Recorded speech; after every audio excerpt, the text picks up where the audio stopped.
د پاکستان د پوځ مشر امریکا ټاکي موږ تش په نوم آزاد هیواد لرو. په پاکستان کې هر هغه څوک چې د پوځ یا استخباراتو مشر ټاکل کیږي د امریکا نه اجازه اخیستل لازمي دي او د چا په اړه چې امریکا اجازه ورنکړي هغه په پاکستان کې د پوځ مشر نشي ټاکل کېدی. دا خبرې د پاکستان د استخباراتو پخوانی مشر جنرال حمید ګل په یوه ویډیویي کې کړې دي.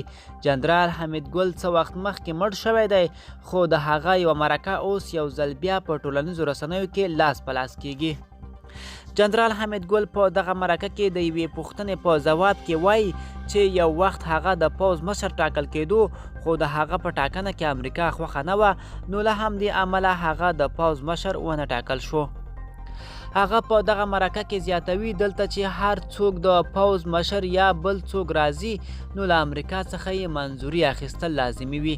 هغه وایي چې موږ تش په نوم یو آزاد هیواد یو، زموږ پریکړې بل څوک کوي. جنرال حمید ګل وایي چې موږ ته خاوره خو راکړل شوې ده خو خپلواکي نه ده راکړل شوې. د یوې پوښتنې په ځواب کې چې ولې تر ډیره په پاکستان کې د پوځیانو حکومت پاتې شوی دی هغه وایي چې امریکا او نورو په د پوځیانو حکومتونو ځکه خوښوي چې یو کس یې مشر وي او هماغه هره ورځ پریکړه کولی شي.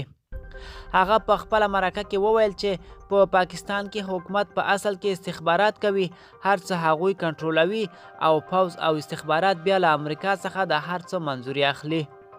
جنرال حمید ګل وایي دا خبره غلطه ده چې دلته د چا ټاکلو پریکړه زموږ کورنۍ پریکړه ده او موږ په خپله دا پریکړه کوو. د یادونو وړ ده چې د پاکستان د استخباراتو ISI پخوانی مشر جنرال حمید ګل هغه څوک دی چې په افغانستان کې د مجاهدینو مشري کوله او د دوی د ټریننګ او هر څه مسؤلیت یې هم د ده پر غاړه و.